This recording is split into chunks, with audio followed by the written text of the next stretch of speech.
আসসালামু আলাইকুম। সবাই কেমন আছেন? আশা করি ভালো আছেন। এখন আমি আপনাদেরকে যে গল্পটা বলবো সেটা কোনো জীবনের গল্প না, এটা কোনো ওই নাটক সিনেমার গল্প না। এটা আমার জীবনে ঘটে যাওয়ার একটি ঘটনা আপনাদের সাথে শেয়ার করতে চাই। আমার স্বামী আছে, আমার দুটো বাচ্চা আছে। আমি একটা গরিব ঘরের মেয়ে ছিলাম, তো আমার স্বামী আমাকে পছন্দ করে বিয়ে করেছে। তো আমার স্বামী প্রথম প্রথম ভালোই ছিল, কোনো সমস্যা হয়নি, কিন্তু পরে দেখি আমার স্বামী একদমই পারে না। এখন আমার স্বামী একটু সমস্যা, শারীরিক দিক দিয়ে সমস্যা। এখন আমার স্বামীর সাথে প্রতিটা রাত্রে ঝগড়া হয় যে তোমার ভাত আমি খাবো না, কি দেখে আমি বিয়ে বসি, দুইটা বাচ্চা হওয়ার পরে তুমি একবারে ড্যামেজ হয়ে গেছো গা, আমি কি এখন কি বুড়ো হয়ে গেছি কি না, তুমি এত তাড়াতাড়ি আমার কাছ থেকে দূরে সরছো, আমার মনে হয় তুমি অফিসে কারোর সাথে কোনো খারাপ কাজ করো, এই জন্য তুমি আমার বেশি সময় দিতে পারো না। নানান ধরনের এভাবে আমার দুজনের মধ্যে ঝগড়া বিবাদ লেগে থাকে। যখন দুজনের মধ্যে ঝগড়া বিবাদ লেগে থাকে তখন আমি আমার স্বামীকে ডাক্তারের কাছে নিয়ে যাই যে ডাক্তার দেখাবো। পরে আমি তো অনেকদিন ধরে না খাওয়া, আমার খুব মন চাইছিল। পরে ডাক্তারে দেখলো যে এমন একটা অবস্থা হয়েছে, আমার স্বামী মানে তারটা একেবারে ভিতরে ঢুকে গেছে। তারটা সহজে কোনোদিন কোনো ওষুধে কাজ হইব না, আর যদি কাজ হইতে পারে না হতে পারে, এই জন্য 6 মাস বা 1 বছর পর্যন্ত তাকে ট্রিটমেন্ট নিতে হবে। তখন আমার অসুস্থ স্বামীকে আমি বললাম তাহলে একটু বাইরে যাও, ডাক্তারের সাথে একটু কথা বলি। তখন আমি ডাক্তারে বললাম যে ডাক্তার সাহেব, আমার স্বামী যেহেতু 6 মাস 1 বছর চিকিৎসা নিতে হইব, আর 6 মাস 1 বছর চিকিৎসা নেওয়ার পরে আমার স্বামী ভালো হইব। এখন এই 6 মাস 1 বছর পর্যন্ত আমি কীভাবে যে সহ্য করব, আর 6 মাস 1 বছর পর্যন্ত যদি ভালো হইতে পারে নাও পারে, এটা তো কোনো গ্যারান্টি নেই। যদি ভালো না হয় তাহলে আমি কি করতাম? আমার না প্রচুর পাওয়ার, আমার প্রচুর খারাপ লাগে জানেন না ডাক্তার সাহেব, আমার মন খুব চায়। পরে কয় জানেন, আপনার প্রচুর পাওয়ার, আপনার মন খুব চায়, আর এদিকে আমার বউ একদম আমারটা নিতেই পারে না, তার নাকি অনেক কষ্ট হয়ে যায়। কিন্তু কী বলতেছেন? কহ আমারটা না সেই জিনিস সেই বড়। তখন আমি কইলাম ডাক্তার সাহেব, আপনারটা সেই জিনিস, আমার না অনেক মন চেয়েছিল যে ভালো মন মতন যদি একটা জিনিস পাইতাম, অথচ আপনারটা পাইছি, কিন্তু কপালে কি নিয়ে তো দেখেন যদি নিতে তো পারতাছি না। পরে ডাক্তার কয় ম্যাডাম, আপনি যদি রাজি থাকেন তাহলে অবশ্যই নিতে পারবেন। তখন আমি বললাম ডাক্তার সাহেব, আমি তো আমার স্বামীর সাথে করে নিয়েছি, আমি তো চাই না আমার স্বামী সংসারটা ভাঙি, কারণ আমার দুটো ছেলে আছে, আমার স্বামী সংসারটা নষ্ট করতে চাই না। পরে ডাক্তার সাহেব আমার একটা ভালো বুদ্ধি দিল, দেখো এই জিনিসের জন্য মানুষ সংসারটাকে ছাইরা চলে যায়, স্বামীকে ছাইরা অন্য ছেলে হাত ধরে চলে যায়। মানুষের সমস্যা থাকতে পারে, আমি মনে করি চলে না যায়, যদি বন্ধু হিসাবে যদি একটু সময় কাটানো যায় তাহলে কিন্তু দুজনেও খুশি থাকে, আবার সংসারটাও ঠিক থাকে, সন্তানগুলো ভালো থাকে। মা ছাড়া বাপ ছাড়া হয় না। তখন আমি বললাম ডাক্তার সাহেব, আপনি ঠিকই বলছেন। কটা বছর ধরে আমার স্বামীর কাছ থেকে শারীরিক দিক দিয়ে কোনো তৃপ্তি পাচ্ছি না।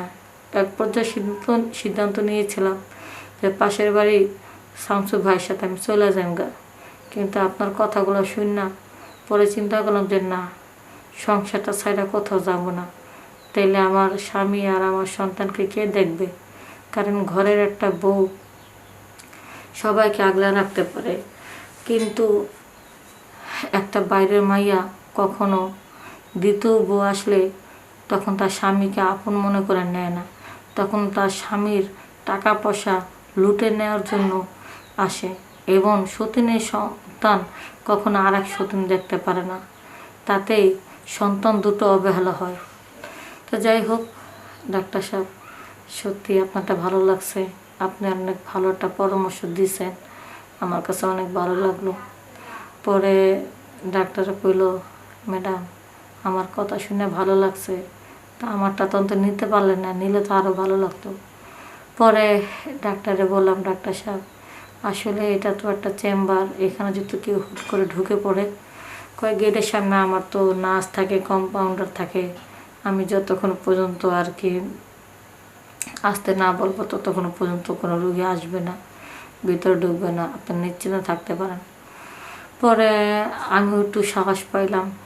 তারপরে ডাক্তার সাহেব ইচ্ছা মতন আমার যত মজা আছে সে নিল, সেও আমাকে অনেক মজা দিল, আমার কাছে অনেক ভালো লাগলো। এখন ডাক্তার বলতেছে আমারে, ম্যাডাম আপনি আমার কি মজা দিলেন, এখন তো ঘরের বউ আমার কাছে ভালো লাগতেছে না, এখন তো মন চায় যে আপনার সাথে যাই। আমার ঘরের বউর সাথে একবার একটু দিলেই চিল্লা ওঠে, নিতে পারে না, তার নাকি অনেক কষ্ট হয়ে যায়। আর আপনার এত জোরে জোরে আপনার সাথে এরকম ভালোভাবে দিলাম, আপনি ভালোভাবে আমাকে আদর দিচ্ছেন, আসলে এই আদরের কথা আমি বলতে পারবো না। পরে আমি বলতেছি, তাহলে একটা কাজ করেন, মাঝে মধ্যে আমি আসবো, এরকম আদর দিয়েন। তখনকার না ম্যাডাম, এই চেম্বারে যত আসেন না কেন, চেম্বারে একটু ভয় ভয় থাকে, বরঞ্চ আপনার বাসা যাব, আপনার স্বামী তো সবসময় থাকে না, বলবো যে চিকিৎসা করার জন্য আমি আসি। তা আমি চিন্তা করলাম যে ভালো হয়েছে, মাঝে মধ্যে আমার বাসায় গেলে ভালো হইব, আমার একটু ট্রিটমেন্ট দিয়ে আসলো আর স্বামীর একটু দেখাশোনা চলে আসলো। তো এইভাবে মাঝে মধ্যে আইসা, যখন আমার বাচ্চা কাচ্চারা স্কুলে থাকতো, যখন আমার স্বামী অফিসে থাকে, যেই টাইমটার ভিতরে আর কি কেউ বাসা থাকে না, ফাঁকা থাকে, ওই টাইমটা রিল্যাক্সে ফ্ল্যাট বাসা তো আমার বেডের ভিতরে নিয়ে ডাক্তারের সাথে প্রায় এইভাবে অনেক দিন পর্যন্ত আমরা মেলামেশা করতে থাকি। পরে এক পর্যায়ে আমি আমার স্বামীর কাছে ধরা খাই। ধরা খাওয়ার পরে আমার স্বামী আমার অপমান করে বের করে দেয় বাড়ির থেকে। পরে আমি চিন্তা করলাম যে সুখের সংসারটাকে আমি ঠিক রাখার জন্য আমি চলে যেতে চাইলাম না, আমি আমার মনে যেটা চায় এটা আমি বাড়ির থেকে সময় কাটাই ভুলটা করলাম, আমি যেন সংসার থাকতে পারি। শেষ পর্যন্ত ওই খারাপ কাজটা করে আমি ধরা পড়লাম, আর সংসারটা আমার নষ্ট হয়ে গেল। পরে আমি বুঝতে পারলাম আসলে ভালো কিছু করার চিন্তা ভাবনা থাকলে খারাপ কোনো কিছু ভিতরে গেলে খারাপ কাজ দেওয়া কখনো ভালো কিছু করা যায় না।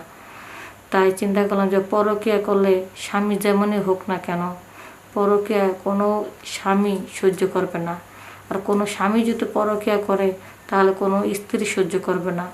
তো এই জন্য আমি আমার স্বামী, সন্তান, সংসার হারাইছি একমাত্র পরকীয়ার কারণে।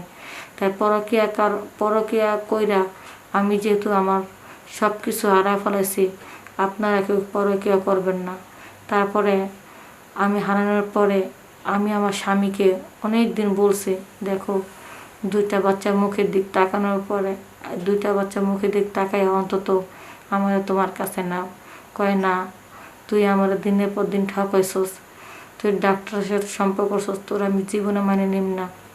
পরে শ্বশুর শাশুড়ি সবাই বিবেচনা করলো যে এটা তো গোপনীয় প্রবলেম, আর এই জিনিসটা লেগে যদি তুই তোর বউরে ছাইড়া দেস, মনে কর তোর বউ খারাপ একটা ভুল করে ফেলেছে, তাহলে তোর তো বাচ্চা আছে, তুই যদি একটা অর্ধের জন্য একটা সৎ মা ঘরে আনোস, সৎ মা তো তোর বাচ্চাদের আদর করবো না, তোর বাচ্চা দুইটা মুখের দিক তাকাই হইল, তুই তোর বউরে ময়না নেই।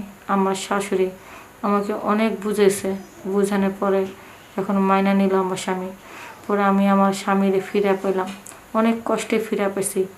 তারপর আমি আপনাদেরকে বলতেছি, পরকীয়া কাজটা কখনো করবেন না। অল্পের জন্য আমার সংসারটা বেঁচে গেল, কিন্তু এরকম পরকীয়া করলে কোনো স্বামী মেনে নিতে পারবে না, তখন আপনাদের সংসারটা এমনিতে ভেঙে যাবে। তাই পরকীয়া থেকে দূরে থাকেন। সবাই ভালো থাকবেন, সুস্থ থাকবেন। আসসালামু আলাইকুম।